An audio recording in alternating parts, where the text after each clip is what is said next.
prenons pas le sujet de la santé et de l'accès aux soins à bras-le-corps, comme nous le faisons depuis maintenant quelques années, la situation de ma ville, c'est qu'elle allait devenir un désert médical, comme de très nombreuses villes dans notre pays. Et donc on s'aperçoit aujourd'hui que les médecins généralistes qui partent à la retraite ne sont malheureusement pas remplacés. L'accès aux soins devient vraiment le sujet prioritaire de nos habitants qui nous interpelle énormément dessus. On a dans la Drôme et particulièrement dans le territoire du nord de la Drôme une moyenne du nombre de médecins généralistes par rapport au nombre d'habitants qui est inférieure à la moyenne régionale et inférieure à la moyenne nationale. Donc on voit que c'est une problématique. La première difficulté, c'est le temps d'attente avant d'avoir un rendez-vous, Doctolib ou pas. Le temps d'attente est aujourd'hui extrêmement long. Et puis comme on va chercher au plus vite, on est amené aujourd'hui à faire des déplacements conséquents. Nous, on habite la Grande Couronne. Il n'est pas rare que des habitants me disent « je vais jusqu'à Paris », donc c'est-à-dire 40 km pour aller voir un praticien, et notamment des spécialistes parce qu'ils ont complètement disparu. C'est une problématique de temps, mais il y a aussi une vraie question, c'est le vieillissement de la population, et on le voit dans notre ville, et ça va être en enjeu, le 3e et le 4e âge dans les années à venir. On sait que c'est des populations qui peuvent très peu se déplacer, qui ont souvent des pathologies lourdes, qui doivent être suivies, et qu'ils ont besoin d'avoir des référents, des praticiens qui les suivent au quotidien, et que si on ne recrée pas les conditions de l'offre de soins de proximité, on va devant un véritable problème de société. Si vous habitez à Saint-Vallier et que vous voulez prendre un rendez-vous chez un ophtalmo, il faut aller soit à Lyon, soit à Valence. Donc vous faites soit 65 km, soit une trentaine de kilomètres. Voilà la réalité. Aujourd'hui, vous n'avez plus de pédiatre, mais ça malheureusement c'est le cas dans beaucoup de territoires. Vous n'avez pour les femmes pas de gynécologue à moins de 40 km. Et heureusement, nous avons un hôpital à Saint-Vallier qui permet d'assurer notamment des consultations. Mais on voit que sur des consultations de spécialistes, c'est de plus en plus difficile et qu'il faut évidemment aller de plus en plus loin, ce qui en réalité n'est ni acceptable, ni une bonne façon d'organiser le territoire.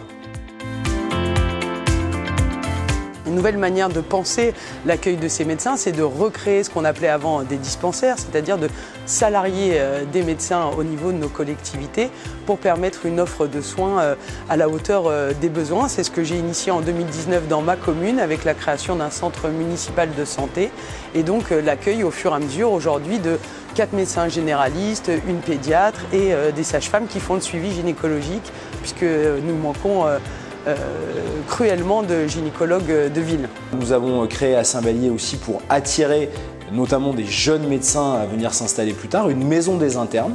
Cette maison des internes, c'est quoi? C'est une maison dans laquelle on peut regrouper 4 médecins qui viennent faire leur stage de fin d'études sur notre territoire. Ces étudiants ont à la fois leur lieu d'études à Lyon ou à Grenoble, la plupart du temps chez nous dans la Drôme, donc ont un appartement à payer à Lyon ou à Grenoble, doivent venir faire leur internat dans les territoires un peu éloignés des métropoles, et donc nous on leur met à disposition un appartement, ce qui permet de les attirer aussi et de ne pas leur donner des frais supplémentaires, et aussi qui leur permet de se retrouver avec d'autres internes qui sont chez d'autres médecins généralistes du territoire, ce qui permet de faire des liens. On s'aperçoit que ces liens fonctionnent, puisque depuis maintenant un peu plus de 2 ans qu'on l'a mis en place, on a beaucoup de demandes, et on a aussi des internes qui commencent à nous dire qu'ils vont venir s'installer sur le territoire parce qu'ils ont appris, découvert le territoire, etc., etc. Donc c'est vraiment, je crois, toute cette approche qu'on doit travailler. Il y a aussi la carte des formations. Je prends mon département qui est très mal classé,